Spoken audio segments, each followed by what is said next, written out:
All right, everyone. We are back on the new set where I was on a little bit of a hiatus, but I am back with Daniel. Welcome back, Daniel.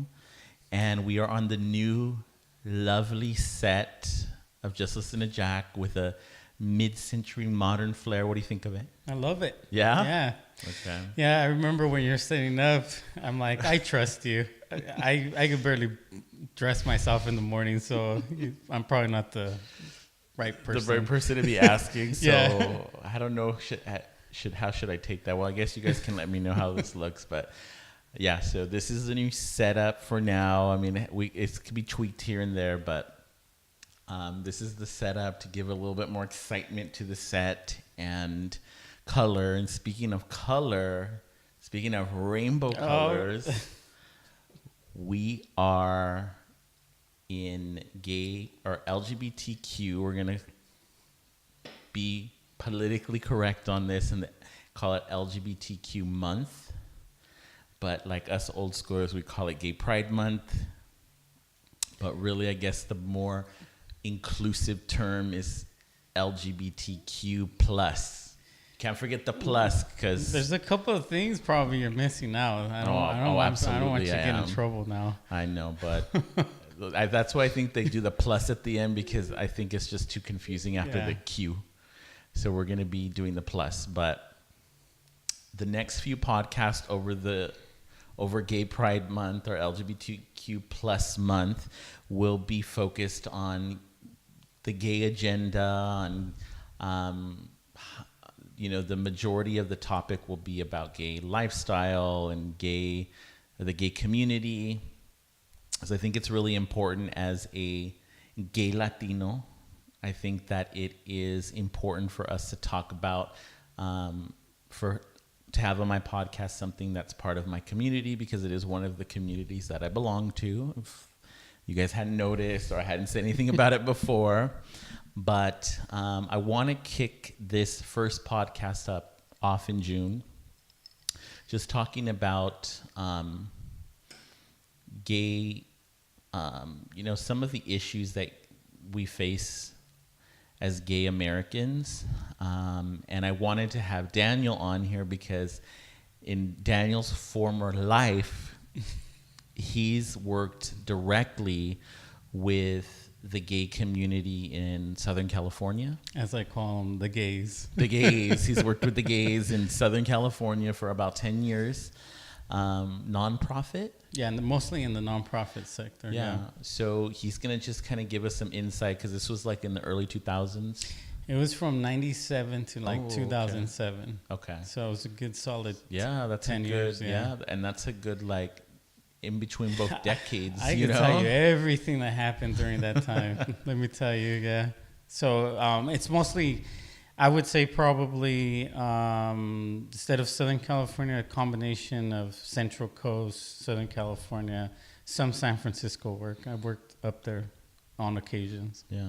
And so I want Daniel to kind of give us some insight into what he saw some of the challenges back, I guess, about 10 or so years ago, and kind of where we're at now. And then we'll kind of go into some, into some issues that are affecting the community, and just kind of see where we're at and kind of how far we've come and where we still need to go. So I am going to hand this over to you, Daniel, just so you can kind of tell us your history in, working in the community. In the community, yeah. Well, thank you. First of all, thank you for your service in the community, because we need people like you educating and mentoring in the community. So thank you for that. I appreciate that. I felt almost like I was in the military or something. I know. Thank you for your service. I mean, we're at battle out there, so yeah, you're on the front lines. Well, talking about the front lines, I think that it's safe to say that I've worked in the trenches in the gay community. Like I mentioned, I think everything was kind of almost by accident that I ended up working within the LGBT community. It's been such a long time but I still remember a lot of the things that we did back then. So I'm kind of like I guess I have good history of the gay community in the late 90s, mid 2000s, right around there. So when I was working within the gay community, it wasn't even called LGBT. That's how far back this was. It was called gay, lesbian, bisexual, and transgender was barely coming into the scene as a word or a description for a group of people. So it was GLBT. Yeah. I don't know if you remember that. Yeah, okay. I do. Yeah. And so even then they thought it was politically incorrect to have gay before L. So that's really why they put LGBT, because it was more of a politically correct thing.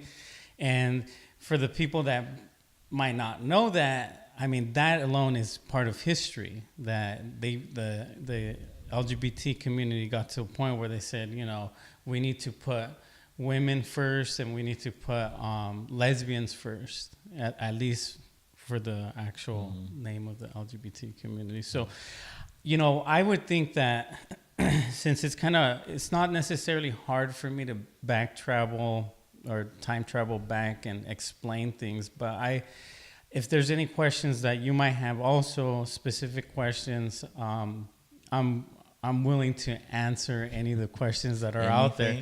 Yeah. So, because let me tell you, I know you say anything because I've really worked in the trenches of this. I get kind of frustrated when I see like bloggers or people that are activists and advocates for the LGBT community where they never really worked within the community. Mm-hmm.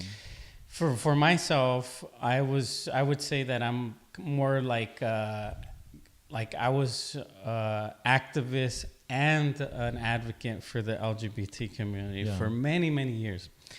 Obviously, from what we've talked about over the years, my perspective has changed working in the LGBT community, and that's where I leave it up to your discretion of what you want me to talk about, because I always have this thing about the LGBT community as I say it over the years over and over that I'm the LGBT community's greatest ally or their worst enemy, depending on what question is asked. Yeah. And I really believe that. Yeah.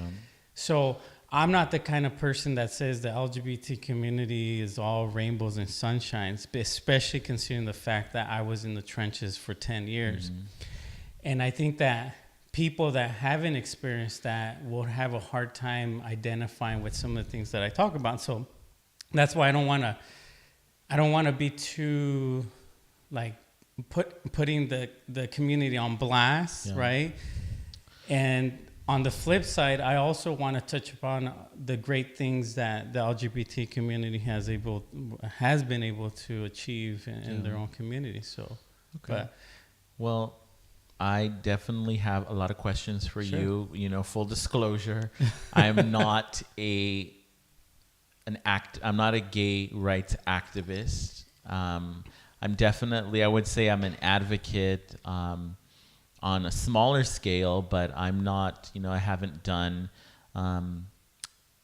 the majority of my advocacy has been doing marathons, like for the AIDS awareness marathons and participating in events and making donations, but that's at a very small scale, so I want, to really understand it from the perspective of somebody who is working directly with the community and helping to, bring and resolve issues that the community was having. Now, my first question to you is, when you first started your advocacy and working in the community at that time, what issues was our community dealing with at that time? So I I started working, and we'll call it the community for the sake of. Yeah. I get tired of saying LGBT community. Right. I'm sure everybody does, but we'll say community. So when I used to work with the community, I was still a senior in high school. And what's interesting is that I hold a whole professional career. I've been doing public health for 20 years. And not a lot of people know that about me, that my first chunk of the years were working specifically within this particular community.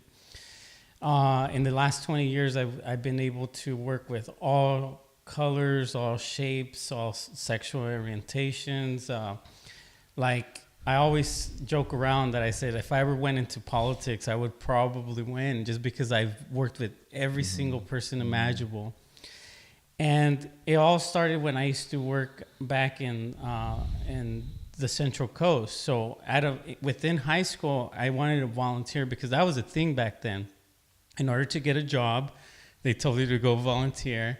If they liked you, they would offer you a job over time. So I really believed in that, and I landed in an agency in the Central Coast. And the first job that they gave me was assistant to the executive director job. And that led me to use because I used to run a church youth group at the time. So for me, it was easy for me to implement some of the same things that I learned in that church youth group with a program that at the time was happening within the agency. So for myself, I ran this program, which turned out to be one of the most successful programs of the whole Central Coast. We had more people showing up than centers like gay and lesbian centers, because that's what they used to call them back then, like San Jose, San Francisco. We had a lot of people in this little farming town. And I got to meet a lot of interesting and awesome people throughout my work that I've done. And their stories are really what captured my imagination on where the LGBT community was at that time. Yeah. I know I did this little introduction to, okay. I know I sometimes do that. It's okay. I'll let you toot your horn a little bit beforehand. Thank you. So I learned most of everything through my elders, so I was trained by, I believe, the best people in the Central Coast. For example, the guy that did my outreach training, that guy, hands down, I feel was one of the best, if not the best, harm reductionists in the country, at least in the central and the western United States. And I was fortunate enough to be trained by the guy. So he taught me how to work with people in the most raw way possible in order to reach them in helping them in whatever they needed help with. And coincidentally, we had these programs at the agency that helped not only gay and lesbian and transgender, bisexual individuals, they also had a program for youth that were LGBT. They had programs for immigrants, and they had programs for everything. Needle exchange, it was one of the first. Really? It was one of the first cities in the United States, our city at the time, to implement needle exchange, where you exchange needles because they were having a heroin epidemic. And so these people that I have a lot of respect for were the ones that were training me at 17, 18, 19 years old. And so my history with them comes from more of a professional point of view, where they shared their experiences of when they used to be in the community back in the 80s and 90s. And so that's where I think the topic of conversation probably should start at. Now, were all of these individuals that trained you, were they gay? It's like 90% of the agency that it was. And you know, it's not uncommon that nonprofits have a lot of gay and lesbian individuals. Yeah. I that's just my experience when, my whole career has been in the nonprofit sector, and you see all walks of life of people that have struggled, and they end up getting jobs to help people that are struggling. Yeah. That's kind of like the basic equation for that. Yeah. But I heard the stories of the AIDS epidemic. So I'm old enough to be like connected almost to that story. Yeah. While young people now, especially the LGBT individuals that are young in this era, are so far removed from that. We're talking about like 30 years. Yeah, from the actual epidemic. Yeah, so that's where politically, then that's where I start being a little bit more critical about the gay and lesbian community, or so because I think I know too much is the problem. You know what I'm saying? Yeah. I have a story for everything, and it's not that I'm trying to say that I'm a know-it-all, because that's not what I'm saying. I just know too much, and specifically on this topic. And they were telling me that the 1980s, I mean, I had people that their best friends were dying of AIDS, complications of AIDS, their partners. So it was really sad to hear these stories, because one of my adult mentors that trained me, he is still such an awesome person, but he was telling me how his love of his life, he had this great, awesome connection, and he ended up getting HIV, turned into the complications of what AIDS does. And he got to see his love of his life deteriorate and basically eventually pass away. Yeah. And those stories, I'll never forget about them. And they motivated me to continue working with this population, because I saw that extremity of craziness that they went through in the 1980s, carrying over into the early 90s. And I mean, from 94 to 97 is really short. And I come in, and it was weird, because I would see this almost like this post-traumatic stress that everybody had. They all came from a war of some sort. Yeah. And that's the thing that pisses me off about the modern LGBT community, that they forgot about that. Yeah. And they don't really honor that part of it. Yeah. I don't know. I have my own opinions, and I'm sorry, but well, it's like in the generation before that, a decade before that, before the AIDS epidemic, then you had where kind of gay rights started, which is Stonewall. So that is probably that generation, probably our generation forgot about that. Yeah. And it just kind of comes a little bit more far removed as we go down the line of the next group in the community. And it's, interesting when you tell me that, it's kind of like after the AIDS epidemic, I feel like the community went into hiding. Do you kind of feel like that? We kind of are like refugees, like you said, from this war, and we're just kind of I feel like, because when I was in high school and junior high, all through the 90s, into the late 90s, I mean, there was no clubs yet. There was no, you didn't see it on TV. It wasn't really talked about.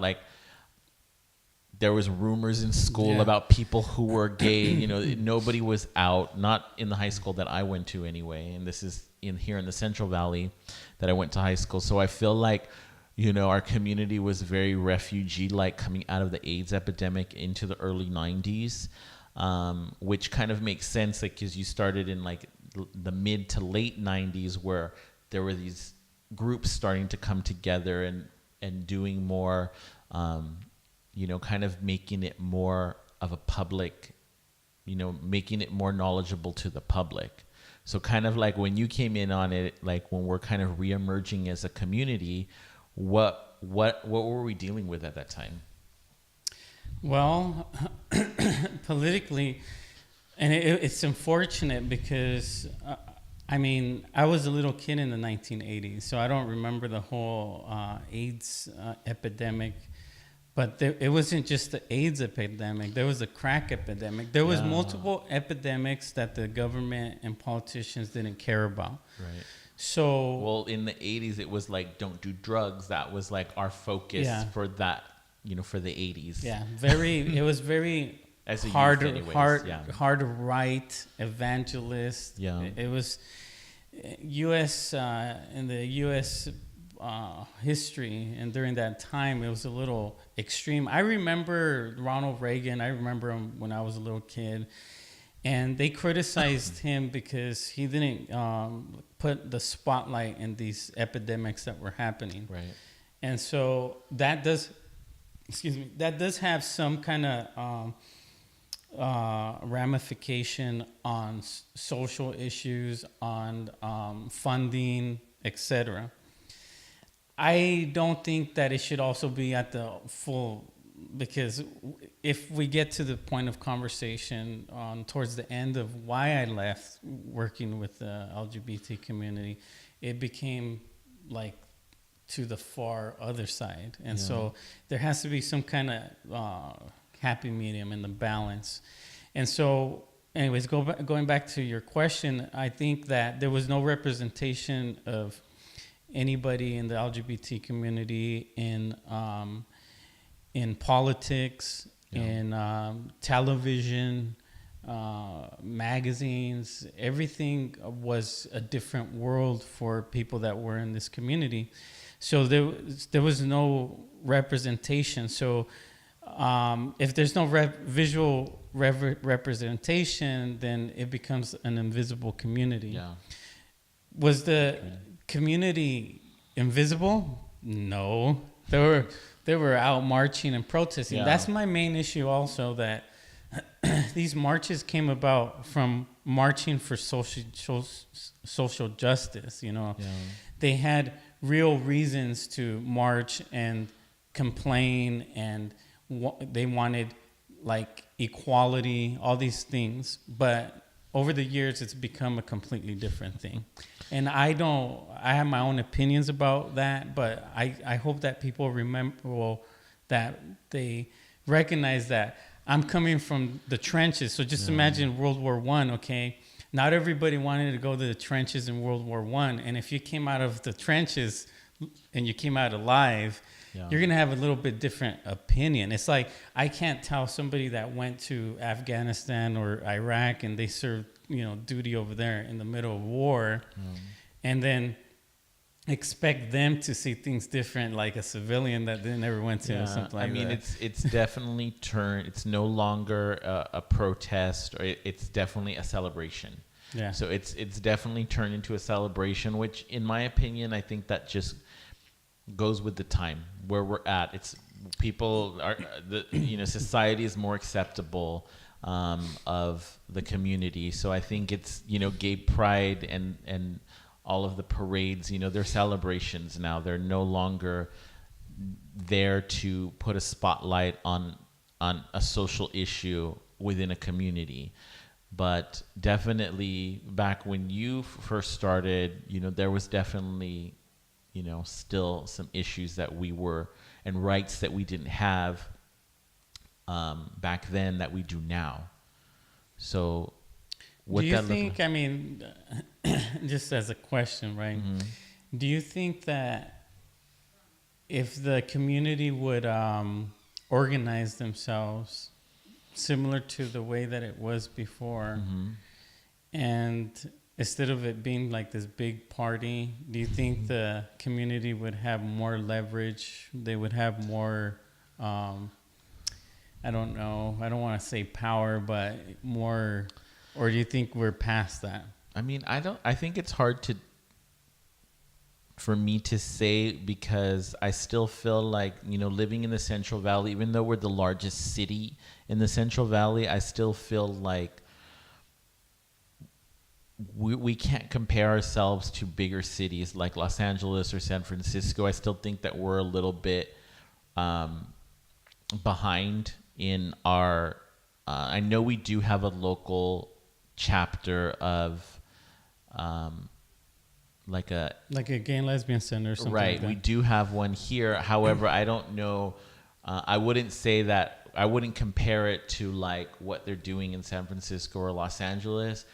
But I feel like there are, especially in big cities, I feel like they do have the organization and they do make the impact and they do, do the advocacy work in the bigger cities. I just don't. I wouldn't compare it to. But do you think maybe that's more about like they know how to lobby now and they have politicians that are able to work with? There's no need to go out and protest in the streets. Exactly. We have definitely more, support within local government and the larger government, national government. So I think that there's a voice out there that's out there working for us on a higher level than locally. So I definitely think that we don't have to go out there really. We're kind of I think that we're going to see more of this in underdeveloped countries. But in the United States, I think we got it down as a community. I think that we have the support that we need now, currently. And I think that it's going to be interesting to see more grassroots efforts from underdeveloped countries or countries where it's condemned or countries where they're not as advanced as we are for gay rights. So that's kind of what I'm always interested in seeing, especially like Muslim countries and Middle Eastern countries where, you can still it's punishable by death. So those are the places that always are on my radar, even Asia. And I feel Europe is pretty like they're pretty open. Like I feel like they're with the times. But it's always interesting when you hear other countries that are kind of still doing grassroots efforts, like much how we were doing in the 70s, 80s, and 90s, Well, I think that's where my question was going at, because I feel that that as a community, they've lost that momentum. They've, I worked deep into all of this, and it at one point it's frustrating because nobody really cares to be the way that they used to be, like at least when it comes to advocacy and activism and things like that. They let other people do that, like what you mentioned, and I think that has ramifications to the actual community, the everyday community that goes out and to events and they participate, because you're not as connected as you were in the past. Well, let me ask you this. I mean, from what you're saying, it sounds like we're getting a little lazy. We're becoming a little complacent in the community. But my question to you is, what do we have still to advocate? What do we still, what as a underrepresented community or group of people, what is it that we still have to, that we still have to rally together for? I mean, that's one of those questions that I could get controversial with. Yeah. So, but yeah, I hear you. I hear what you're saying. But I just think that I might be at fault, and this is not just about the community. It's about just in general how we've lost in the 21st century. We've really given up on the old world and how things used to be done in the old times. And I'm talking about just 20 years ago. I'm not talking about a long time ago. Yeah. The thing with the community, I feel that they have a lot of influence. I mean, if you look at now, you go to the mall, right? I saw two Muslim guys, right? Mm-hmm. I didn't know whether they're gay or not, but I saw two Muslim guys. They looked straight at me, okay? And so they went to go shop at Hollister. Yeah. And then they had a little bag, and the Hollister bag was celebrate Pride Month and had a rainbow flag. Then I went to Macy's where I ran into you, right? Yeah. Coincidentally, yeah. I ran into you. Yeah. I never go to the mall, but on the day that I went out, I ran into sighting. you. And Levi's has its gay section of Pride colors, Yeah. Macy's, everywhere. H&M, Xbox has changed their logos. Everybody changes their yeah. logos. And I want to make this like as a like historical fact, okay, that in the summer of 2019, for the first time ever, this has happened. Okay, so it's a very coordinated thing. It's coordinated everywhere. Mm-hmm. It almost feels unnatural to me. It feels like a bunch of lobbyists, people got together and they said, hey, on summer of 2016, all these corporations are going to band together. I mean, but wouldn't you say that's a win for a community? You Well, know, yeah, but to- what does that leave the community itself? Just sitting back, and I mean, that's what I'm saying. And it's not just the community, the LGBT community. I'm talking about the community in general. Mm-hmm. Like nobody wants to get off their ass and do the work. I feel like we live in a time where people are just like we have too much excess of things. We there's no, people aren't fighting for any causes really. Some people might argue that there are these organizations or people out there, but when I look at the streets and I look at what's happened, I just see a lot of conformity. Like I see people not really wanting to be active and participate. And I guess that's where I'm getting at. Whatever community that you identify with, are you putting something back into it? Yeah. I can't be the only person that put 10 freaking years, but the problem is that I kind of, in my circle of friends and people that I knew, I kind of was. And that's the thing, that if more people would be more active in trying to change certain things, I think as a whole, as a community, we would be a lot happier. Yeah. And I don't really see that. I mean, I think what you're talking about is part of a larger social issue Yeah. and activism, and because there's so many issues that we can go support and that we can advocate for.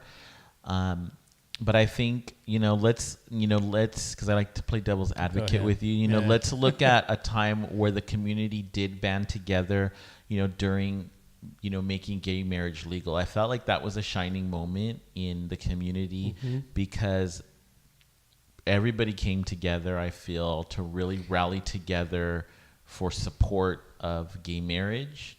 And I feel like that was that's a landmark. Okay. And I'm going to leave this very open-ended, okay? Because I don't want to offend anybody, okay? Okay. I 100% agree with you. When they did that... Oh, he's going to give it to me right now, yeah, by no, the way. no. you already know. When they did that, it was a crazy moment. You if you went to Pride that year, I think it was 2016. Yeah. Everybody, their mama was out. It was crazy to see. It was a crazy, crazy moment in history. And I think as a consensus, everybody was okay with it. Yeah. Do you feel like we just ran out of things? Is that what it is? Because was that the big daddy issue that... I mean, let's look at it as a civil rights issue, okay? When an underrepresented group has bands together, let's use the African American community, during civil rights and these movements and such. I think that if we were to compare ourselves as a group that's underrepresented or that is still having some still dealing with some civil rights issues or some racism, what issues are we still dealing with as a community that we really need to go out there? And I'm asking you this in your observation. Mm-hmm. Like, I feel that our major civil rights that we've been fighting for, I think that we've achieved them on the major issues, like, as a group, like things that we weren't, that as tax-paying citizens that we were denied. I feel like if we're really looking at the broad picture, the big picture of things, I think that we have achieved those. And I 100% agree with you. And I was actually just setting you up. Yeah. That's what it is. Because I agree with you. I think that the community has achieved mostly everything that they can achieve. Yeah. Now, the thing that I said that I hope people don't get offended is I feel that at this point, the LGBT community is making a lot of shit up. That's what I think. And it's becoming a little excessive. They're making shit up. They're making a lot of shit up. So they're making a lot of things that didn't stop just that marriage. And I'll let people research on their own what that means or whatever. I know everybody's gonna hate me. You should have just said it or whatever. But I've been involved working with the LGBT community for a very long time. I have a lot of friends. I mean, come on, like I try to say things from a right place, even though it doesn't sound like it. But I really do care about the community, and I wish them that they find, as a community, strength and courage to be good citizens. Yeah. But unfortunately, from what I've seen, is that not very much things have changed within the community. Yeah.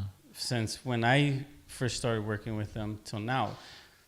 And one of the things that I would say in respect to that is that I was involved, they had invited me to a national conference in Seattle back in 2005 or whatever. And they did this focus group, and they're saying, well, we're going to give you guys this imaginary scenario as these focus groups that we were doing, or just like kind of a workshop. And they're like, how would you go if you had 5 minutes to go into a politician's office, and how would you push your message to a politician? So every little group had to give their opinion. And again, I mean, maybe I was the controversial guy back then too, but I told them that the gay community had to worry more about cleaning their own house than going to the White House and asking for stuff. And that's always been kind of like my approach, that as a community, you have to be strong and deal with your issues. And there's a lot of issues that have not been dealt with, and they continue to be not dealt with, and everything's just masked with rainbow flags, okay? And so that's the thing that I have seen as what the issues are nowadays are the same issues as back then. Yeah. I mean, let me rephrase what I said as far as on paper, civil rights, I feel like that we got checked off on that. Yeah. What the challenges that I feel like we still have as a community is mental health. And that's kind of what I really wanted to address, because you have worked in mental health in your secondary life as well.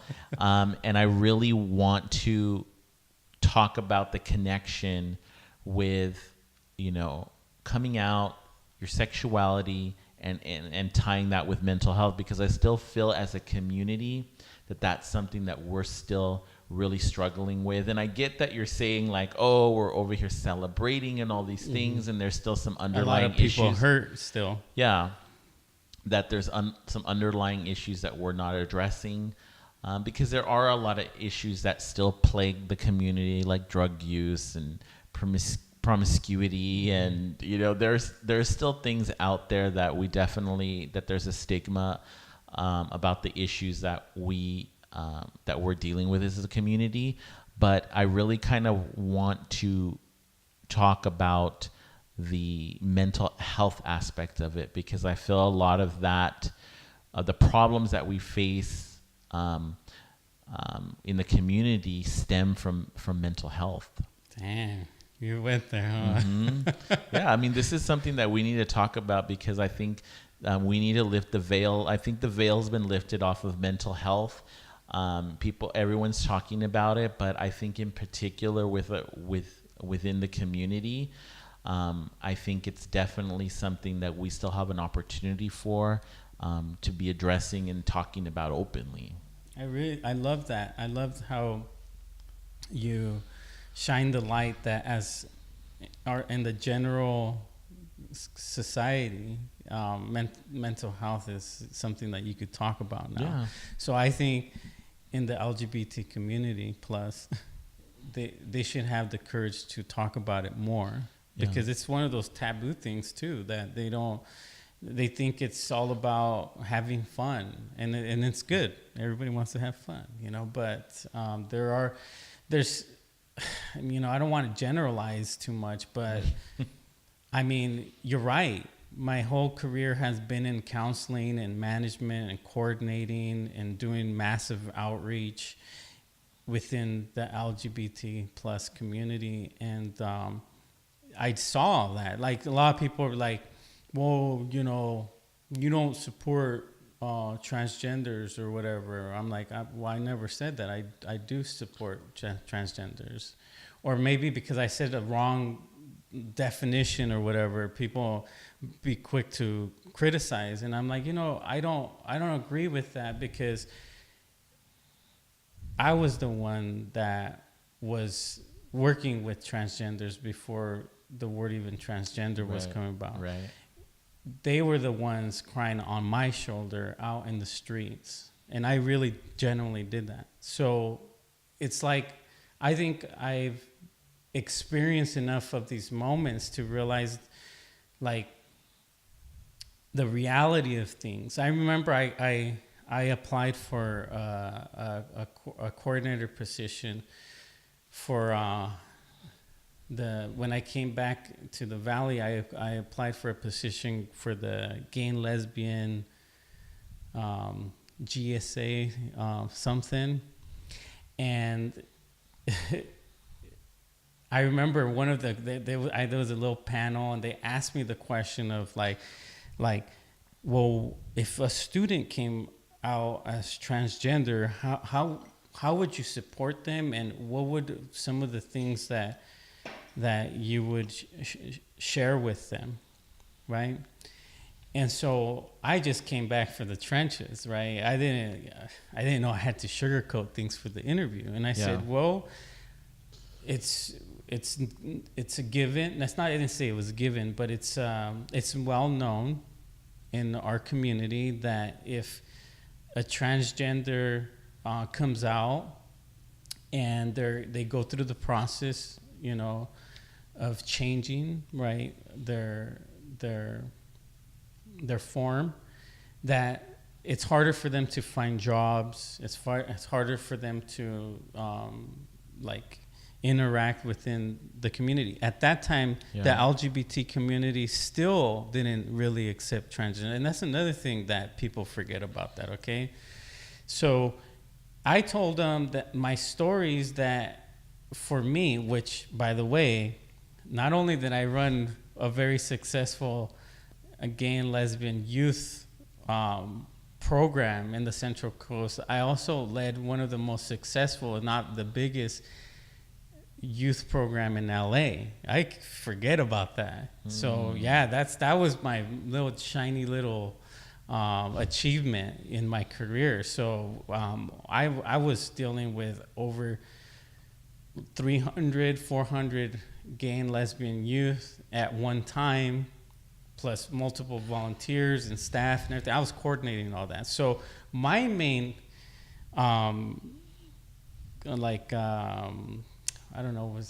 concern. My main concern was that our transgender youth didn't land in sex work, plain and simple, black and white, because that's what we kept seeing over and over and over. Yeah. They can't find a job, so they go into this dark business Right. that exists, and they put themselves at risk. Right. And I was trying to explain that to the people, that in a GSA you have to treat everybody the same, but you have to put a little bit extra attention on your transgendered youth. I didn't think that was inappropriate, but that's what I said. The reason why is because they fall into these situations that could be harmful for them, Yeah. and I don't want our youth to go into some kind of sex work, to survive. Well, I didn't get hired, and they thought it was too raw or whatever. And I'm like, thinking back on that, this was a smaller operation. They failed to see that I coordinated one of the biggest LA operations, and also I actually started the GSA in the Central Coast, and that's another thing that people that's history right there. Like, you could go back in time and see the history, the founding fathers of the Central Coast GSA. I don't even think you know this, but I was the one. I wasn't. It was an older guy that. He was a school teacher. He was the first guy that ever came out in school in California. Okay. Yeah, and he asked me, since I was running a very successful program at the time, to help him do the GSA in the Central Coast.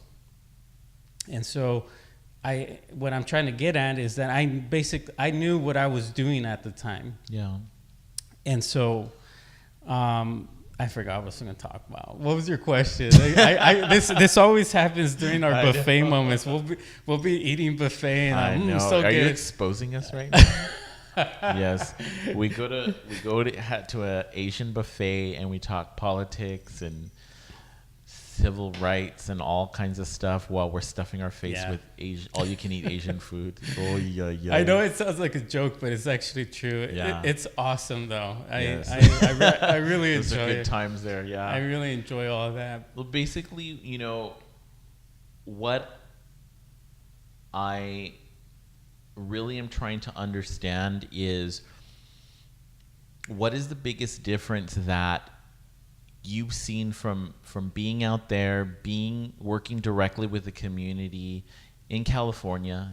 I feel like California is kind of a special situation, because I'd probably say that California, out of anywhere in the United States, we're the most advanced. Maybe other than New York, maybe. But I feel like California, we're like pretty, in terms of, the community and ideas and legislation. I feel like we're pretty advanced. So, we're only talking California, but I want to talk about the country, because I still feel like California is like Oz. This is like Oz for the gay community. Oz, like the prison show? No, not that Oz. Not that Oz. Dang. No. Like the Emerald City, I feel like California is the Emerald City for, the LGBTQ plus community. So I feel like I really kind of want to get a sense of like where the country is, in terms of, because there's still parts of the country that, there's people still being lynched, people, committing suicide. And it's typically in the Midwest and the East Coast where, there's still underdeveloped areas of the country that are still dealing with maybe things that the community in California was dealing with 10, 15 years ago. Because that's kind of like my dark horse with kind of like, oh yeah, well, the community's celebrating and they're not really advocating as much, but I feel like there's still a lot of parts of the country that's like still very in the dark ages.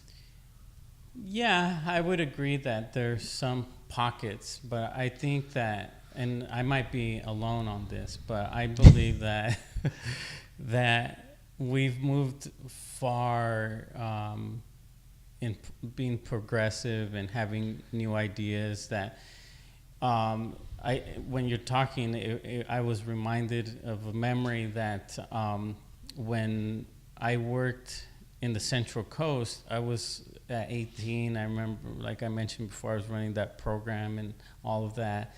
And I remember my phone. Okay, so I had the flip phone, like cell phone back then, and that was a new thing because cell phones were barely coming up. And I remember my phone being blown up. Like I keep getting all these phone calls, and I was like, damn, man, somebody's gonna want to go to a rave or something. Like they want to party, and it turned out that it wasn't.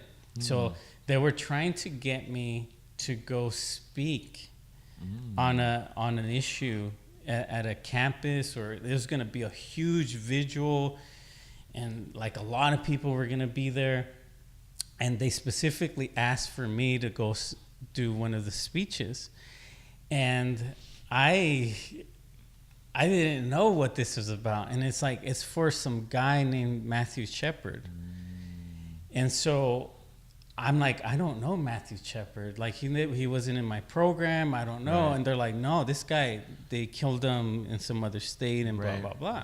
Right? So long story short, I couldn't go to do the speech because I was having some issues that prevented me from going over there. But you look at Matthew Shepard and what that signified for the country, and how it changed everybody's perspective. It was crazy. It was a crazy situation, murder.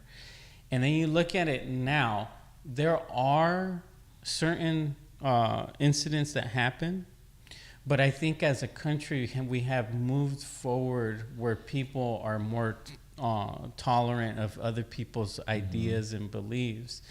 So I tend to see things that, like, I think, like, for example, all the people that I know that are part of the LGBT community, and then all the people that are straight, at least the straight people, they see it as a non-issue.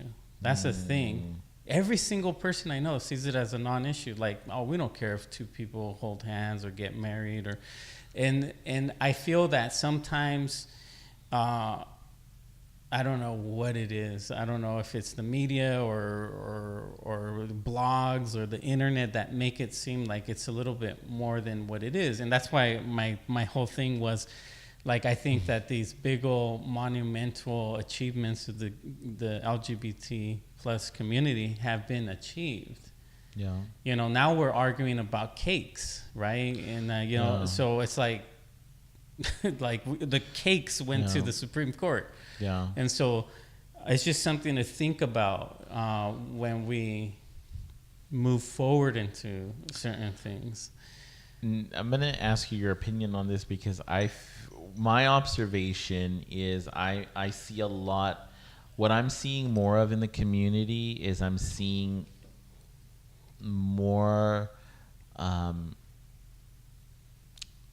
derision, more separation within the community, within like groups in the community. It's crazy. Yeah. So before, as we started expanding the community and who it entails, I think that's wherein as we're trying to be as inclusive as possible with the community. I think we kind of stepped on a lot of toes within the community because now at this point there's so many different labels, and you know how we feel about labels. Yeah. And people wanting to identify as this and identify as that I think for me, this is just my personal opinion, is for me, I'm just at the point where, you know what, if you want to be called an alien, you want to consider yourself a dog, you want to consider yourself, whatever you want to identify as, I'm just going to be respectful of it because, it used to be so simple. It's like, it was just, you were either gay, straight, bi, or lesbian. Okay. And then it's like, well, there's this, and what if you're that? And then you're, there's just so many sub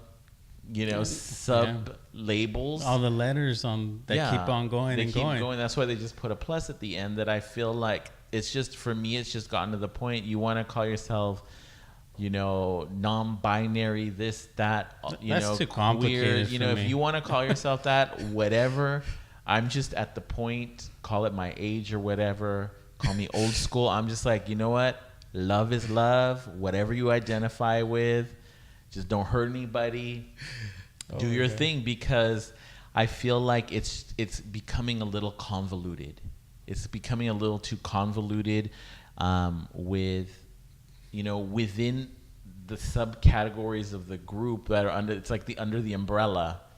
It's like you got just so many people self-identifying that I think it is causing a lot of internal issues. Like they didn't have enough already. Right. Yeah. So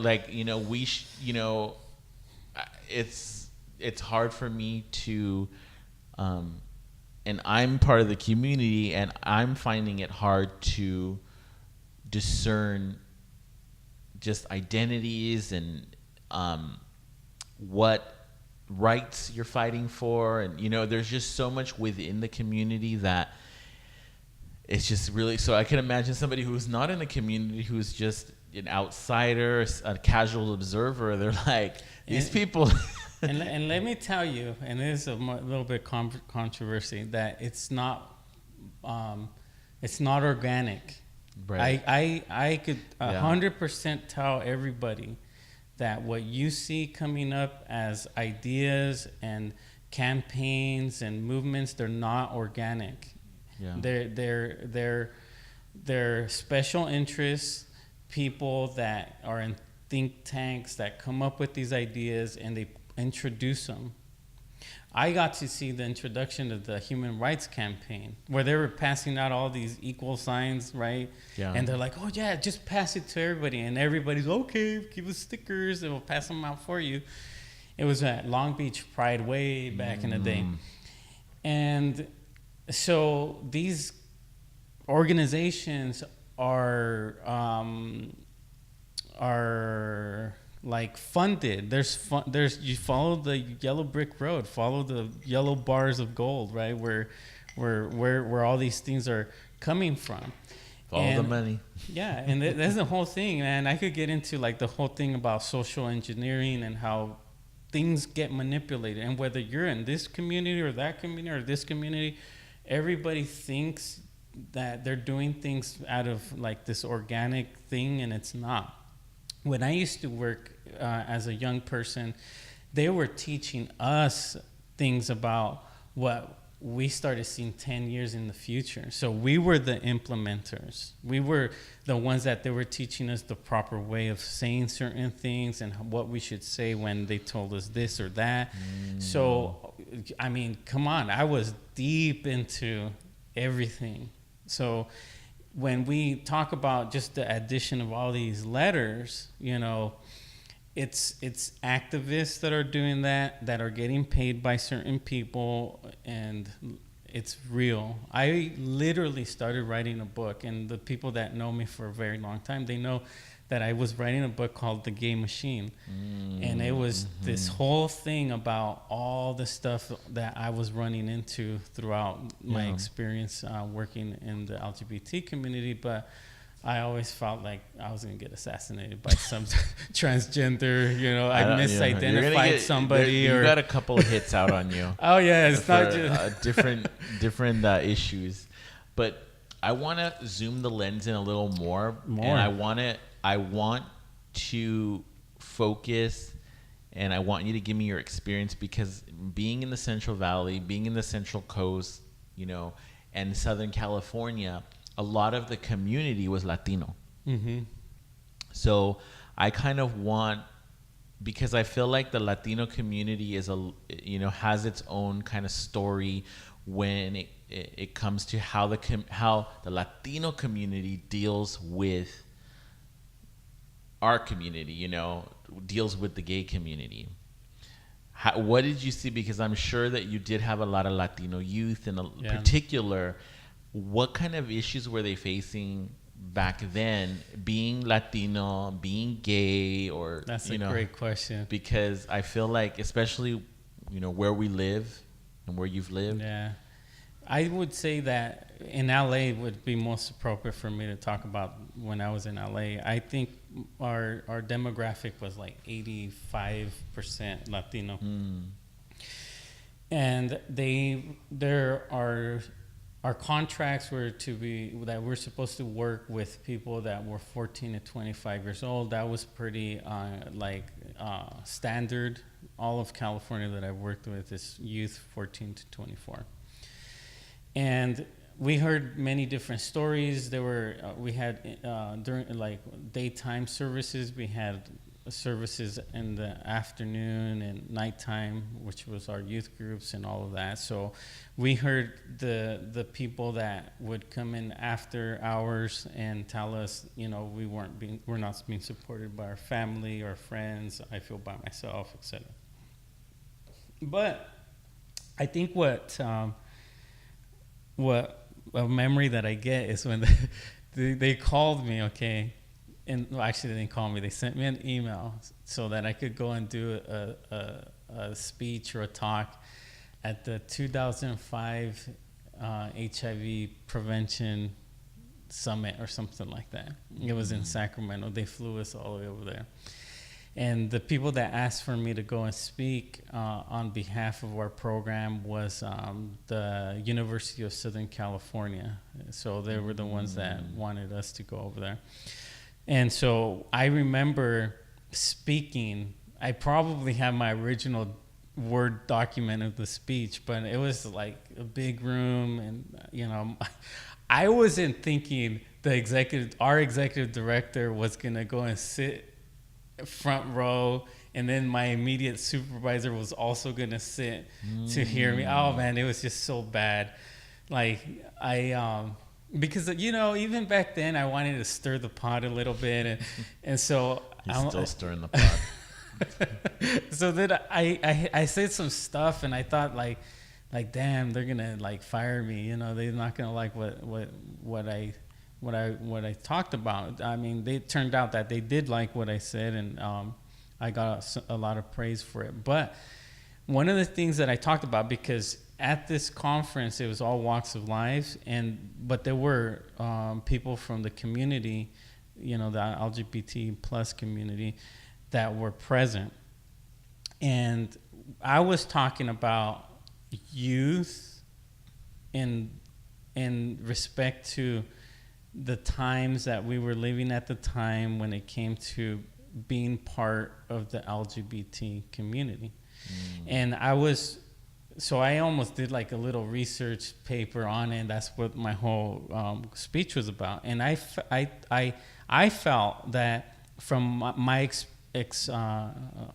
from my observation and doing all the research and the focus groups and the support groups, that the youth at the time didn't feel connected to the gay community. That they felt like the quote-unquote white gay community didn't accept minorities. So that was a real big thing in the early to mid 2000s. Let me ask you, you're saying that the majority of the youth, the group of people that you worked with, the majority of them were minorities? The majority. I would say 85 to 90% were minorities. Okay. And this is what the 400 youth were telling me in one way or another, saying, we don't like going to West Hollywood. We don't like going over there. We don't feel right. We don't feel supported. It went from we feel not welcomed or supported to feeling like they would be seen upon as just like a fetish. So they didn't like going there. So they created their own clubs and their own ways of doing things. And I was trying to explain it in a professional way to doctors and coordinators and managers of what they were trying to tell me. And one guy got mad. He stood up and he's like, I just don't agree with that. And I'm like, oh shit, like what what am I gonna do? You know, I can't. To be honest with you, I just stood back because I'm like, please, Jesus, hold the wheel. Like somebody help me, because I was never in a situation professionally where somebody challenged me like that. And he's like, I take offense to what you're saying because, you know, all the sweat and tears that white people in the gay and lesbian community did for all the years, you know, in our civil rights and all this stuff, and I just feel like it's like almost ungrateful that they don't feel connected.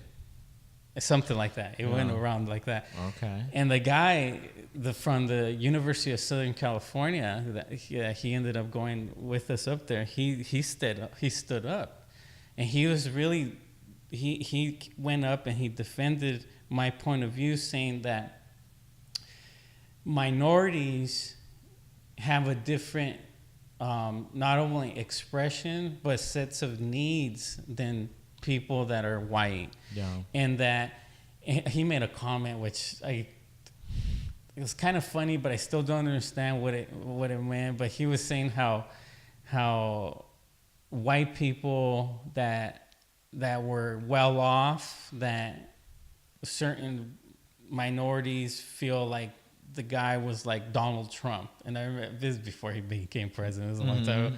Meaning that there was this class difference too. That's what he was trying to say. And so up to this day, I'm sure West Hollywood and all that area is still the same. I don't think much has changed in LA. I might be wrong, but minorities had to create their own support system. They had to create their own parallel gay community or lesbian or transgender community from what had already existed. And that's a very interesting point that in the history books, they should research it, they should look into that, because that actually happened. Yeah.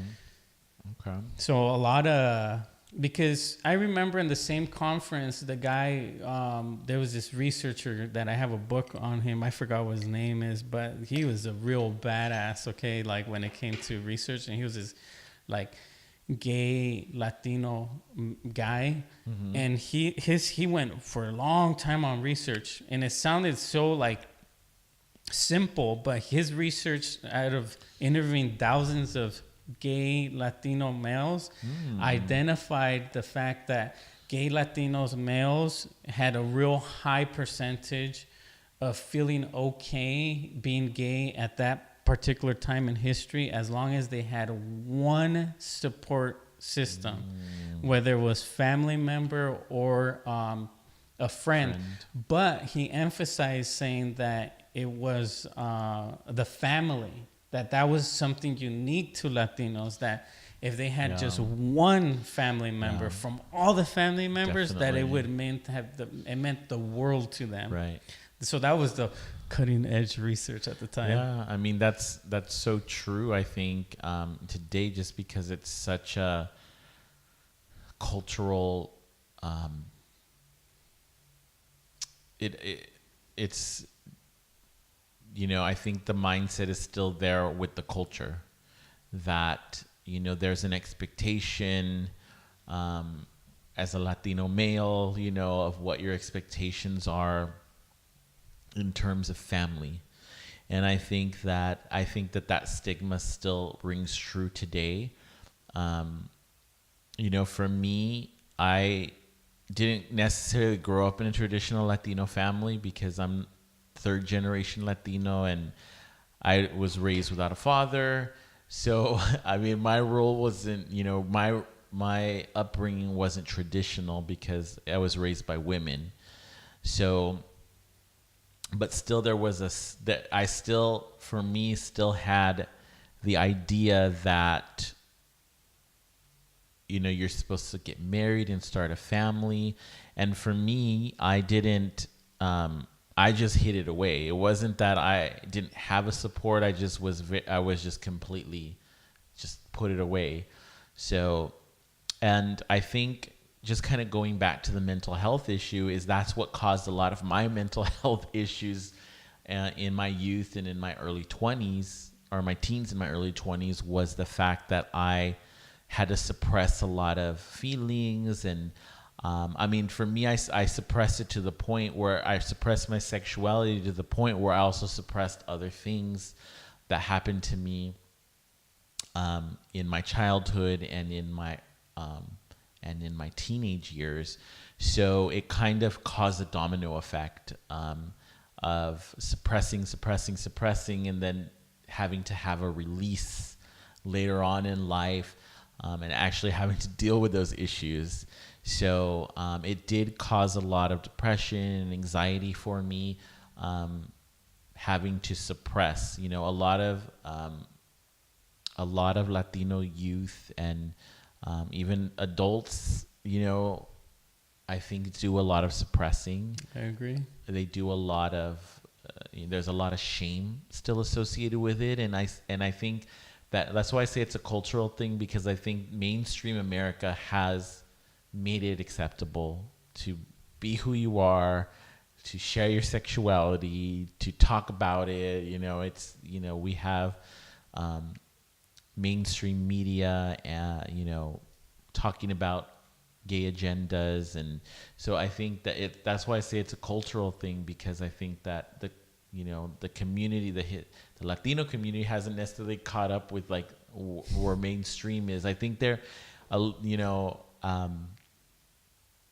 think that they know, like, it's obviously that they know about it, because even in like Latino programming, I mean, I'm seeing it too, and that they're kind of being a little bit more open with it. So I think that's it being a cultural thing, I can completely relate to it, and that's what I kind of want to segue into the mental health aspect of it, because we were talking about this the other day at the buffet, talking about the and more specifically, and this can be a little bit more controversial, is the sexual abuse part of it. And kind of and you kind of, in your research and in your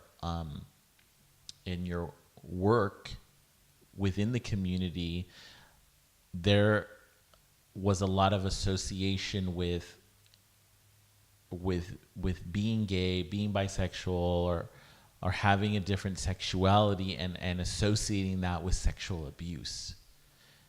You want to talk about? Because Wow. I think that is something that that we don't really talk about in the community, and kind of it better helps you to understand this, people's sexual orientation, and kind of the connection with sexual abuse.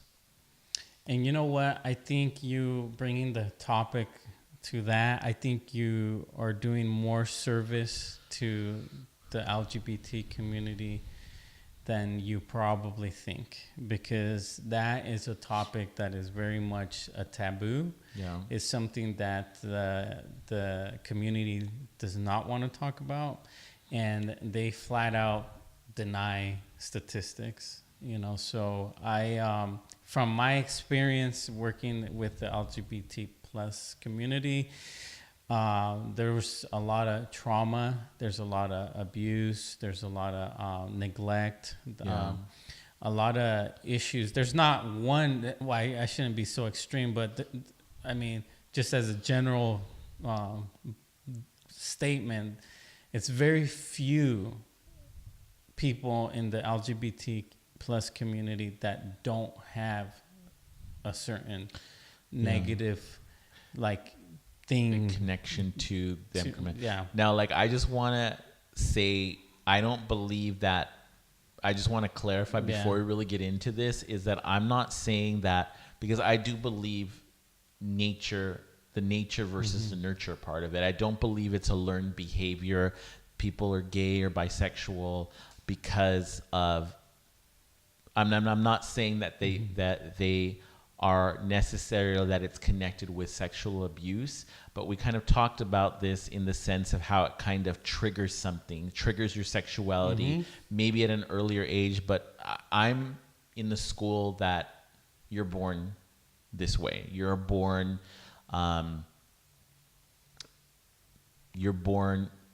in that sexuality or whatever, and it's kind of we kind of compared it to being nerds. We compared it to like X-Men and being mutants who their powers are triggered at puberty with, you know, traumatic situations and whatnot. We kind of compared it to that. So I just want to be clear that, you know, my opinion is that it's not a nurture thing necessarily, that somebody they were abused by somebody and that's why they're gay. Yeah, that's not what I'm saying. And I don't think we're saying that. Yeah, I just want to say that. Well, we disclose it because anybody watching, we're not trying to start a nature versus nurture like conversation. What I could talk about is people being hypersexual because of sexual abuse or things like that. Or exposure. Yeah. And so anybody, whether they are straight or gay or anywhere in the mix, if they're exposed to sexual situations at an early age, there's the probability that they will become sexually active sooner, and that they would be not only sexually active, but they will be hypersexual. Yeah. And explain that. Explain hypersexuality. Hypersexuality is just somebody that it's like in their brain, it's almost like a chemical reaction that when they think about sex, it's always triggering certain like feel good chemicals in the brain. So they kind of keep going on to trying to feel good sexually, whether it's watching too much porn or having too many multiple sex partners or putting themselves at risk in situations that they have adrenaline or anything in between. I think people that are listening to this get the idea. Now, when you have a community, and you know, it doesn't even necessarily have to be sexual. There's enough people that have been physically abused or there's trauma or something that triggers also hypersexuality. It's kind of like an addiction. Like I would say, like addiction comes in many forms and in many ways, but at least when it comes to being hypersexual, there's good evidence that it connects you to really early on experiences, whether you seek them out on your own or it just happened or somebody was abused by somebody that was older, etc. It will always lead to a lot of confusion. And that's in the mental health point of view.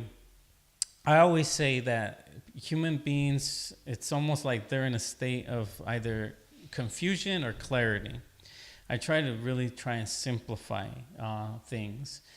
When I have somebody that is suffering from anxiety or depression or any other emotional upheaval, I know that they're in a state of confusion. Somebody's making their own like thoughts and emotions are making them feel a certain way, or being around certain people are making them feel a certain way. And so my job as a counselor was to bring clarity to their situations. But the issue with therapy is that you kind of have to guide the person into their journey. You can't just flat out tell them. I think for myself, early on, I could really pinpoint what the issue is. Yeah. And they're telling me what the issue they think it is, but I already know that's not the issue. And if I'm a little bit blunt, I would just say, like, we all know that's not the issue. I know you want to say that that's the issue, but I want you to see mental health as like an onion, okay? So you're going to peel part of the onion and then there's another layer. We're going to peel all these onion pieces until we figure out what the issue is. Yeah. And I think that people in the LGBT plus community would extremely benefit from doing some inner workings. Yeah, Not absolutely. just them, everybody. I Yeah. think everybody should. At the end of the day, it's figuring out who you are. That's if you could do that and only that, I think we would find peace on earth. Yeah. Yeah. And I think that when somebody doesn't know who they are, that brings a lot of conflict. And that's why when you start like subcategorizing different communities and different needs and things like that, people are really quick in identifying with like, I'm this, I'm that, etc. And what I used to be kind of against the grain when it came to coming out, for example, I would tell all my youth people, I would literally like 50 of them. And my coworkers would be like, what the hell did you just say? And I'm like, I'm going to say it. Like I was the boss, so I'm going to say it, you know? But I would tell them, don't be so quick in coming out. If you are in high school or whatever, if you don't feel like coming out, or you're being pressured to come out, or because they have an October coming out day, which is bullshit to me, right? Or you don't have the support. You know, you don't have the support in place to come out. It's bad. People need to chill out, and I would tell them, take time to really figure out who you are. Yeah. And that's the same thing with sexuality. Take your time to figure out who you are. Don't just put the little rainbow bracelets and identify on something. Because from my experience, because I knew these youth as young people and I saw them get into their 30s and their sexuality changed, right? Yeah. But if you're going to like label yourself and like you get the little machine and you print out all these labels and you put in your forehead and say, this is me. And then you go out. Like, I'm not this today and I'm this. Yeah. That creates a problem, I think. Yeah. I mean, for me, like I had to ease into it. You know, I didn't come out until I was like 23. And I had to ease into it. You know, first, going back to identifying, because I think that people, and I always say this, is that it makes people feel comfortable to have a label. So they can be like, oh, that's you. Okay, you're in that group. That's you. Mm-hmm. So it's just a natural thing that we do. Even though it's like bullshit, it's irrelevant. But we just feel safer with labels. So for me, I just said, okay, like I was starting to feel this way. I was starting to explore my sexuality. And I'm like, okay, well, I've been with both sexes and I've experimented with both. So, okay, well then I'm bisexual because technically I've been with both. So then, okay. And then it was like, okay. And then, you just start making your progression down to, I guess, a label that, I felt comfortable with until I fully, I guess, came out. What is that? Like I always be like, what does that even mean? To come out? To come out, I'm telling you, you didn't invent that. No. It was some freaking people on some table probably. Like, what do we call it? What do we call this? So, yeah, like, I mean, coming out of the closet. On top of that. What does that even mean? I'm like... I'm sure there's a historical meaning yeah, to it, but... but I'm just like, so for me, it's like I just had to kind of go through, peel this sticker off, pop that one on, take this one off, make some adjustments to it until I guess everybody and myself was comfortable with what I was coming out as. Yeah. So. And I think that if you're true to yourself, I think people, they're not going to. Yeah. If they're closed-minded and bigoted and all that, that's a completely different story. But like the thing about peeling stuff out, what you mentioned right now, it reminds me, this is what I used to tell people. It's like, and I didn't invent this. I know it's going to sound cool, but I didn't invent it. It's like an Asian culture type of thing. Mm-hmm. And they believe that human beings have 3 masks. Have you heard about that? Mm-mm. Where they say the first mask is Oh, is this when you show the world? Yeah, the mask first that you mask show your is family. is all the things you're born with. You're male. You're Okay. brown. You have brown eyes. You have a certain amount of siblings and parent and whatever. You can't help that. So Yeah. that's the first mask. The second mask is all your insecurities and fears that you have that you don't share to nobody. And that's very private.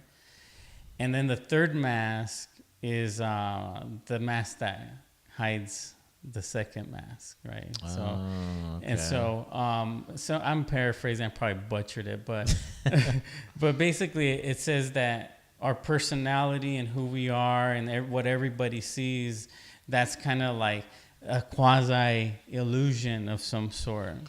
Because we have insecurities and fears that we are constantly trying to cover from people. And Yeah. when it comes to mental health, going back to mental health and the benefits of talking to somebody, mental health doesn't mean you have to go to some clinician and sit in some sofa. Mental health is just speaking to somebody, having that connection, Yeah. you know. And I really advocate for that anybody that is struggling or has some kind of confusion or they're not clear on any aspect of their life, is to really try to find somebody that they could connect with and make that connection a genuine connection as best as you can. And that will open a different part of who you are internally, that now you start to get to know yourself a little bit better. I would tell my students all the time, like, my job is, I literally have a mirror and I'm just holding it to you. Okay. That's all I'm doing. And I'm showing you who you are. But my objective is to try to reintroduce you to you. Okay. And I didn't get that either. I got that from Bob Marley. Okay. He used to say, weed, if you smoke it, it helps you reintroduce you to you. But I think it's right spot on. Like, if you know who you are, there's not one person ever that's going to take that away from you. Right. Or tell you who you are. Yeah. Now, we're talking about labels, and put this label and this label, and like, that kind of brings me to the next, part. We're going to get political with this, and we're going to, talk some identity politics, and particularly, in the last 5 years, we've had a lot of,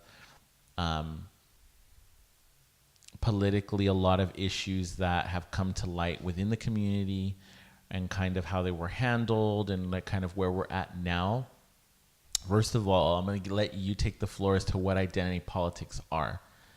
Oh, God, that's my favorite. I know. Yeah. So identity politics, to me, is a very, bad word. Or as Trump says, nasty. It's very nasty. And the reason why is that it takes the brilliance and the awesomeness of individuals. What identity politics, what it is it grabs certain people and they put them in boxes, and they say, now, how can we help this group of people's needs and this person's group of needs? And so then after times, blacks think that they're not getting enough, and then Latinos think they're not getting enough, or they'll say that blacks are getting more than gays, or gays are getting. So in theory, it sounds like good on paper, but in the long term, you start to have the groups that are being helped to start to be like, I need more. I want this. And it never ends. It never ends. Yeah. And so identity politics is just another way of divide and conquer. I always say that the best route is follow the Constitution, protect everybody's rights individually. It doesn't matter if you're a transgendered person or gay and lesbian or straight or brown or whatever. Just everybody has the same rights, under the Constitution. And if we follow that, then everybody should be protected. We don't need no identity politics. We don't need like to just single out groups. Yeah. But I mean, wouldn't you say though that people were separated into groups, not politically, just people. Those are white people. Those are black people. Those are gay people. I mean, so you have these groups that society creates. Yeah. Not politically. I think where Obama dropped the ball and then where Trump dropped the ball is in that I think that the United States in the 21st century was ready to do that, where they're saying we're all American, let's just all unify. But Obama really laid it really heavy on the divisiveness, where he started pointing all our differences. And then Trump came and doubled down. So then now we have like a lot of years of divide and conquer, So going back in history, like black people tend to feel like that they're put to the side. They've already had a lot of challenges as it is. But it was like Jewish people were first, and then they were the disenfranchised people, and then blacks replaced the Jews. And so then for a long time it was black people and their needs and everything. And so now blacks are saying like, well, now it's gays and lesbians. And so now the new group, or the new favorite group, at least when it comes to social justice stuff, is the LGBT community. And so all the other people now in these little boxes that I'm talking about are feeling it. We're like, well, what about us? Are we chopped liver? And now the LGBT people are catching on, because now they're being replaced by immigrants. So now immigrants are the new people. And that's identity politics. That's what I really wish people would pay more attention to, that stuff, because it's just divide and conquer. Yeah. People are way more easier to conquer if they're divided. Yeah, absolutely. So how are we managing as a community politically in this current climate? How are we doing? I'm not 100% sure, because I'm a little removed from the LGBT community. I always say, I always go support the gays every year for Pride. So I go and support the LGBT community every Pride. But when it comes to politics, I feel that there are some, like, I always take it back to the actual community, like clean up your house before the White House. And so in the community, from what I've seen, is that there are some differences now that there weren't before within the community. So now you're seeing, with this climate that Trump came about, you're seeing like more of a division within the gay and lesbian transgender community. So one of the things would be, from what I've seen, is people from the LGBT plus community that identify as conservative or maybe supporters of Trump. They're completely excommunicated within the gay community, and that's completely devastating for these individuals, because the LGBT community is their family. Right. And the thing is that I guess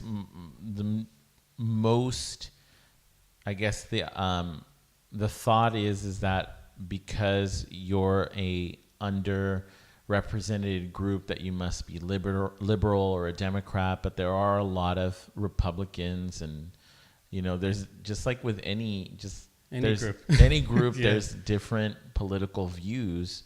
But I think that generalizing the community, that they just assume, because most people that are on, celebrities and such who are gay, they're liberal, and they usually push a liberal agenda, in terms of gay rights.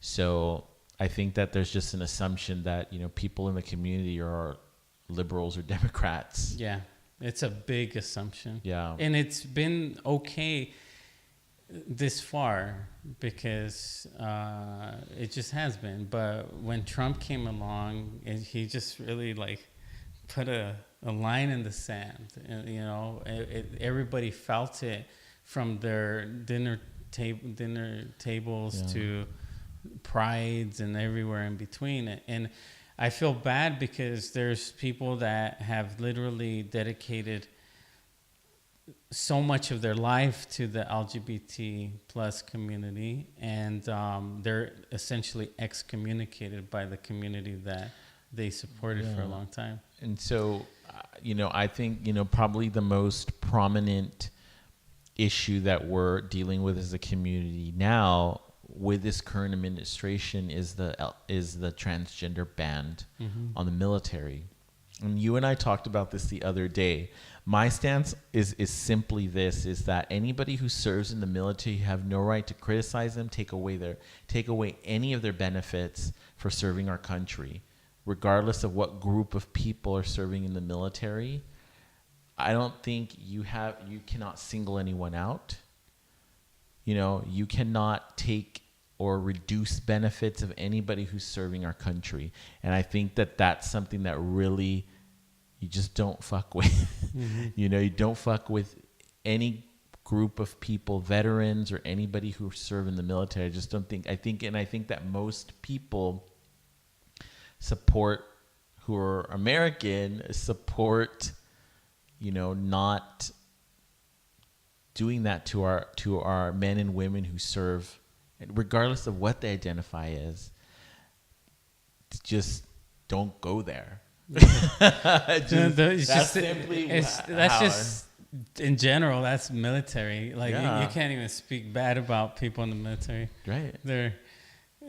That's something on its own too. But yeah, you can't really say anything about people in the military. And but the reality is that these things do happen, of what you mentioned, and also on the flip side, like the VA is really bad, you know. So the military isn't perfect, but yet we can't criticize it. No. Yeah. And we can't take away their rights. We can't deny them health care or deny them. And that's the thing that my biggest problem with, you know, making a blanket statement that, oh, transgender in the military waste, you know, they're too much, they cost too much money. They're on drugs. So that's a huge cost to the military.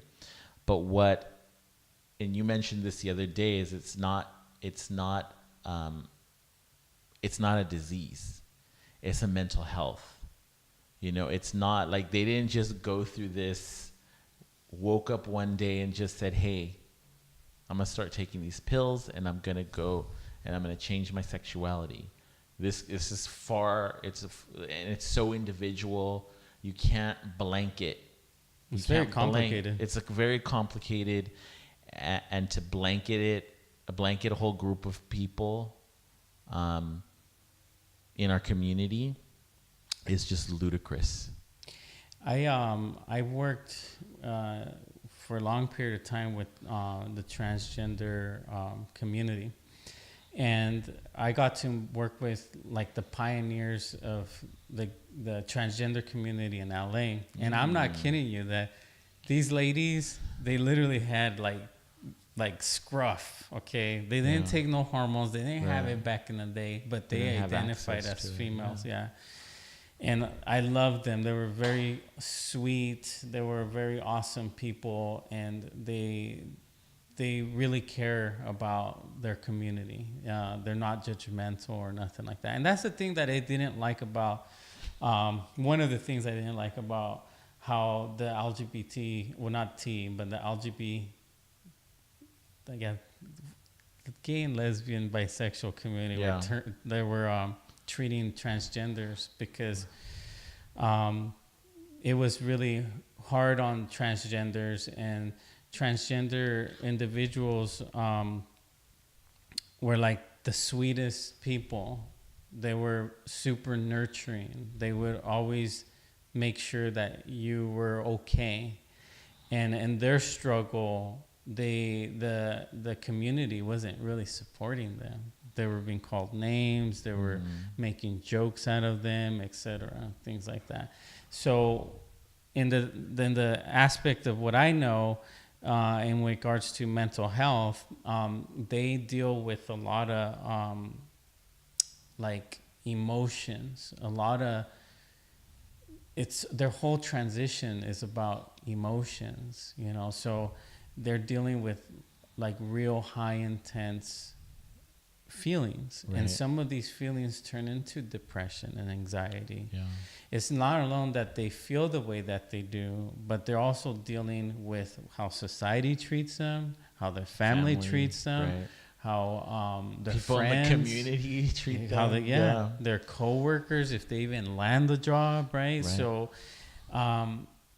it's very, I'm telling you, they cried in my shoulders. I heard them. I really feel, you know, when I heard their stories. And that's why when it comes to the military thing, I think that Trump did it, like, he always talks out of his ass, and he's said that comment about costing too much money. That upset me. I was just like, you know, because I didn't see it that way, but I did see it in a different way that a lot of people didn't see the issue. That when somebody's going through transition, they're going through an intense period of time. Right. And that is not the most appropriate place to have somebody getting ready for combat and doing deployments and things like that. You need an extra level of care for that. Yeah. Especially if they go into transition. Right. And so for me, it was more like, I don't know if it's a good idea for transgenders to be in the military through their process of all of this, because of their mental health situation that they were in. Not because they were not capable or whatever. There has to be a certain timeline of some sort where they like deem this person is capable, etc. The thing about it is that this is I correlate this directly to people go into the military so they can get a good education. They can get their education paid for. Mm-hmm. Transgender people may not have the means or the employment to get them the health care that they need to help them transition. And it seems that when you're in the military, you're giving good health care. You're giving good benefits. You're given access to really great health care because you're serving our country. And if that's the reason for doing that, I think that that's completely acceptable, because otherwise, what did you see? They didn't have access to health care. They were getting, treatments, hormones on the black market, surgeries and such, botched, because they didn't have access to healthcare, because, like you mentioned, they couldn't get jobs. Nobody would hire them of somebody who, like, oh, well, that's a dude, but, he's like dressed up as a woman, but identifies as a woman mentally. There's not it's a group of people that are like society shunning them in all shutting doors on them every way of they're trying to just get some help for their situation. So I believe that by them going into the military, even if that's their reason for doing it, I think that that's honorable still, to say, you know what, I need to be able to get the health care, the mental health care that I need, that I can't get otherwise, because I wouldn't have access to it as a civilian. I agree to like what you're saying, that they have had a rough time. Maybe they have to come up with a part of the healthcare that includes that, where it's part of our general healthcare, but when it comes to, and this is where I see it from, okay? So I see it from that there's a growing number of percentage of enlisted people Mm-hmm. that cannot pass basic training Yeah. because they're too fat, they're out of shape, they can't do basic push-ups. Like, there's just, it's the world of excess, you know? They're not taking care of their bodies. So they can't pass certain things. Now, does mental health have something like, can you put that as part of the equation? Because that's the whole thing that I can't 100% give my opinion on this issue because, you know, so for me, it's easier to be like, hey, you know, maybe it's a good time to put a pause on this because I don't know how. I just know my own personal experiences working with transgenders that they do have a hard time. Now, are there like badass, tough transgenders that already went through the process and everything and they want to serve the country and all that?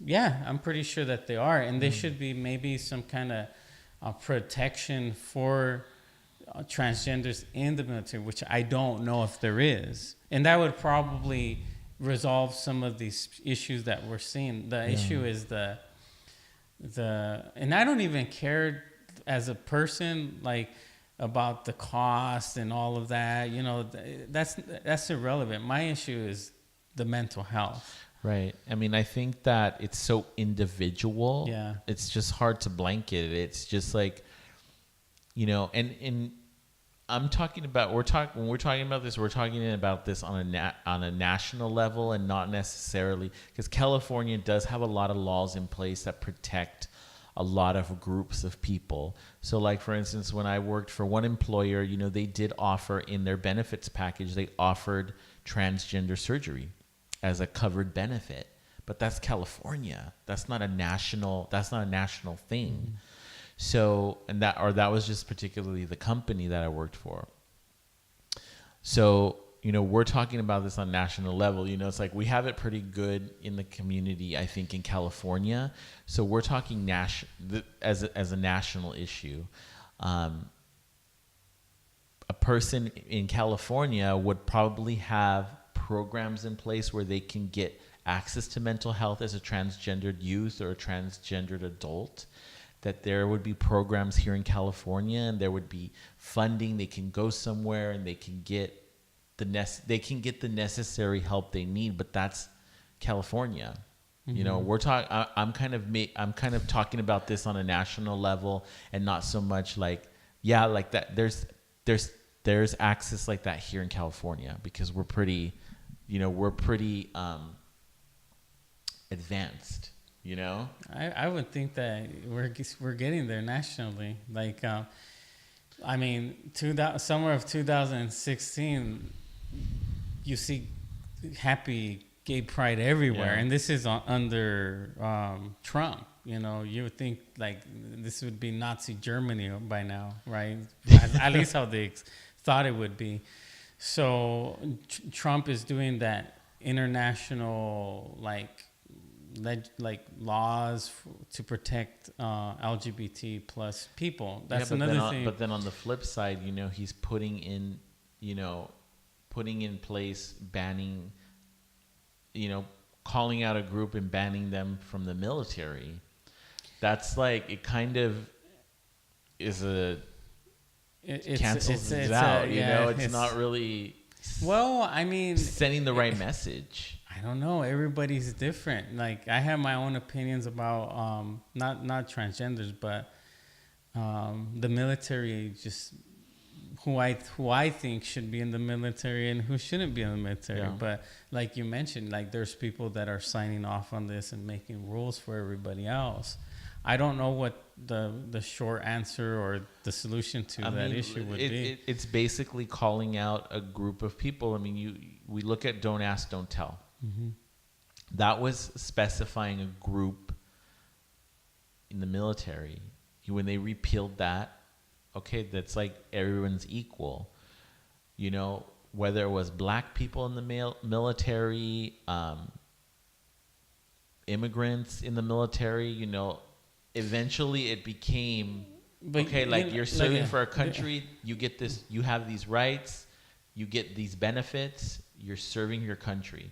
That's just like a tax-paying citizen. You get these rights. We have problems in the military. There's people that are immigrants that are undocumented that they go to fight in the military and they're promised to get citizenship and they die. And they die. Yeah. And they don't get it and their wife doesn't get it. So there's a lot of holes and a lot of problems in the military. Now, I don't have the solution to fix the military. That's a complicated issue. The thing is that, again, going back to stirring the pot, probably, I don't know if I should, but the issue, I think that the transgender topic would have been a non-issue if they didn't make it into a huge issue at the very end of Obama's administration with the transgender bathrooms. I am telling you this as observation and research and all of this stuff.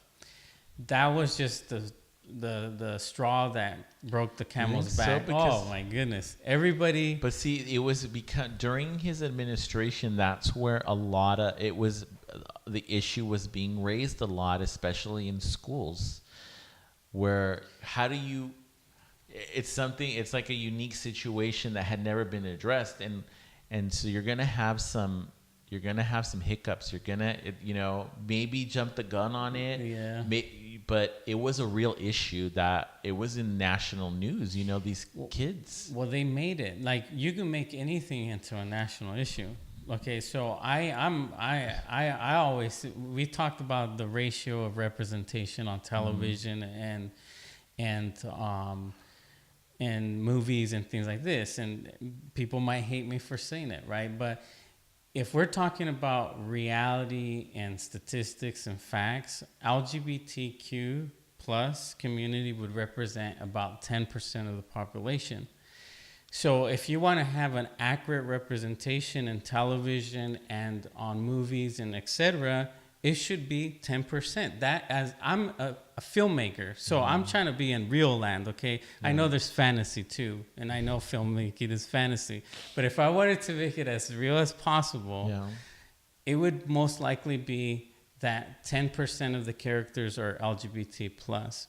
But when you look at television shows, that every single show has not one or two or three LGBT plus characters, and you finish a show and then the next show happens and the next show, now you have an over-representation of LGBTQ people. Now, I'm just telling my perspective on what I've heard from people that are not part of the LGBT community, that they feel that under the Obama administration, they pushed too much of the agenda into the general population. And so there's a blowback, as they call it, or the pendulum that I talk about, that the transgender bathroom thing was just like, people were just like, man, we can't wait till Obama leaves.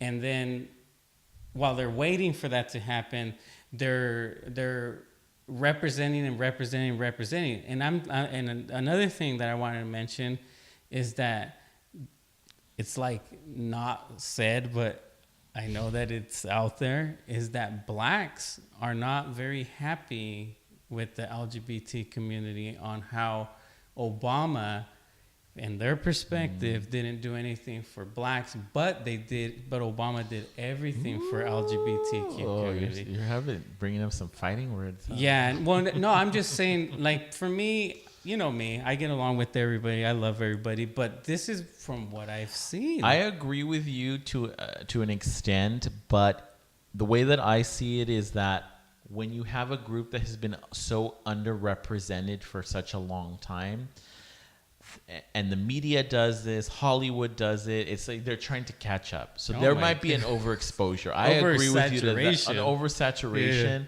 But it's coming from a place of underrepresentation for so long, just trying to catch the group up. So I admit that there can be some oversaturation, but I think that the base of it, the origin of it, comes from an underrepresentation of the groups. So no, I agree, and I think that that's a part why Pride's the way that it is and stuff like that. But it's like LGBT plus. LGBTQ Q plus. I apologize Got you for all all the twisted questioning up. I people. know. Is it questioning or queer? Queer. I apologize for Yes. the queer Q. I always leave them out. But in the past, it used to be somewhat cool to have a friend that was part of that community. In the 90s, it was just like, it was in to be bisexual. Remember that? Oh yeah. And then all of a sudden, it turned into it's cool to be gay or lesbian or whatever. And so I feel that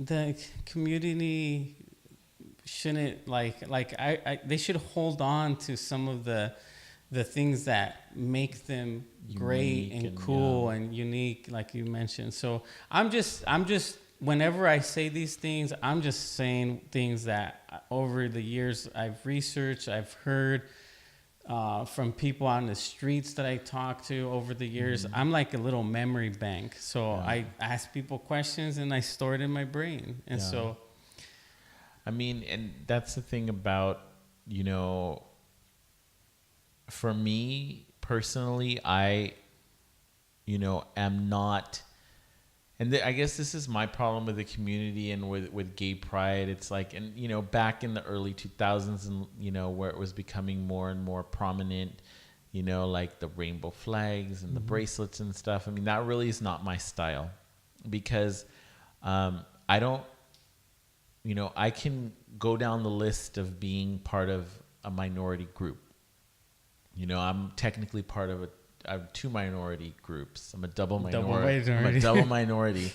But for me personally, it doesn't ever, I don't ever use that as a crutch for anything. I don't tell them, oh, by the way, I'm a man and I'm a Latino and I'm gay. Like, that is not how I introduce and that's not what I put forward to people. They can clearly see that I'm a man. They can clearly see I'm Latino. I need to tell them. If they figure out that I'm gay, that's fine, because I'm proud to be gay, but I don't need to let everybody know. Just like I don't need to let them know I'm Mexican, or I don't need to let them know, like, they can figure it out for themselves. And if it's that important to them to find out, then they can ask me. but isn't that part, the intriguing part, right? What? The intriguing part, like, I'm going to go out of my element to ask Jack. I heard he has a husband, you know. There's still some, like, coolness behind Yeah. it, you know what I'm saying? So, I don't know. That's just my perspective. I don't know. It's, you know, it's just, you know, being part of the community. You know, this is just kind of like, I want to, you know, move into the future. You know, it's like, what are we still? And, you know, I've had, you know, another gay friend on here and talking about what we would probably say is like probably one of the stigmas of the community, in particular for gay men. And this is something that, you know, I'm not putting my people on blast. I am not being disrespectful, but, you know, as a gay man, there's a stigma that comes with being a gay man, and not only in the community, but I think that society has caught on to what their idea of what a gay male is. And, you know, and in talking about, you know, having my friend JC on here and talking about, you know, gay dating and using apps and such like that, is like the stigma of promiscuity, in particular with gay men. What do you... I'm just going to say what my explanation. This is what I tell people, because people do ask me this. Like, why do you guys have a reputation for being promiscuous, for being slutty, for being dogs? And here's the way that I put it. I simply put, okay, you guys have your opinion on straight men, that they're dogs, that they're this, blah, blah, blah. Put two men together, and it's like adding gasoline to a fire. Yeah. That's the way that I explain it to them. It's like, it's just nature. It's like, I just really put it to them like that. Like, I'm not going to give you some, like, you know, some philosophical explanation as to why that. I just simply tell them, look, you think men have this drive and this urge, and it's they have these instincts. I mean, Yeah. you put two men, it doesn't matter that he's gay, he's still a man. Yeah. That's the way that I explain that whole situation. But where do we go from there? Well, What do we do? I laugh because that's exactly the explanation I was going to give you. I was like, it's called testosterone. You know, there's too much testosterone, things like that. So where do we go from the whole history and everything and the modern future of where do we go? You know, we talked about some challenges that we have in the community and kind of like leading up to this moment. You know, we're going into 2020. Mm-hmm. You know, we do have gay marriage nationally. You know, there's a lot of you know, it's easier to adopt as a gay individual. You know, we've come, you know, as far as civil rights are concerned, we've come kind of full circle. So, like, what are still some of our challenges, and where do we go from here? Damn, you're having me project into the future. The whole thing about promiscuity or all that, that's just testosterone. That's two males. It's one of the things that I kept hearing over the years over and over was that gay guys that wanted to be in relationships had a really hard time being in a relationship. They would last a little bit. Mm-hmm. If you're in a relationship for like a year or two, you're called dinosaurs. Yeah. Like, you know, like that was a long-term relationship. Yeah. So I think the same challenges, I guess, to answer the question would be the same challenges that the community had back then are the same challenges that they're having now.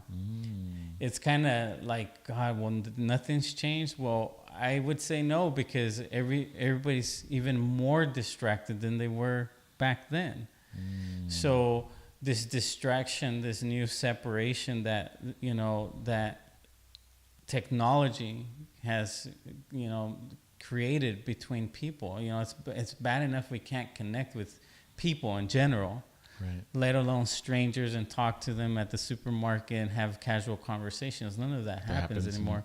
So you do the whole thing with the LGBTQ plus community, and they're dealing with the same issues that the general population is dealing with. But it's even more, I would say, intense for them because there's such a, like, it's like the funnel. It's like it's more narrow for their needs. I think that, you know, by saying with the, you know, the antisocial aspect of it and social media, it kind of supports already, you know, the challenges that the community has with, you know, coming out and being private and keeping to themselves. That the technology out there kind of supports them. Yeah, it amplifies it, and I think it works against them. Yeah, but, I agree. And so the reactions that people have, I got to hear the segment that you had, you know, about dating and stuff like that. And if people are using apps, it's just like a cause and effect of what I'm talking about. It's like people are going to figure out a way to find intimacy and connection, and you know, whether it's a hookup or they actually try to date, ultimately they're trying to find a connection of some sort. Yeah. Now, my suggestion would be to have that connection within and get to know yourself more. That way, you know, once you're that connected with yourself, then obviously you become more of an attractive person to other people, and you'll have an easier time maintaining that connection. And I wish that more communities would do that. I mean, I could go on for a very long time on every other community, like Black community, Latinos, immigrants, like everybody has their own problems. And so, I mean, as you know, I follow the Black community on social media everywhere. You know, I'm not trying to say that I'm like this, like, scholar on their needs, but I've come to realize that, I mean, on the underground, they don't really want to be helped by other people besides their own race. That's where they're at right now. They have their own challenges. They really want to change their community, good or bad. And so that's where they're at. But you go at this point, it's almost like you can only applaud them from a distance, because if you want to be involved, you missed that train. They were accepting that help a while back. So every community is going through certain changes, and the LGBTQ plus community shouldn't be sleeping on their laurels. They need to be active and changed.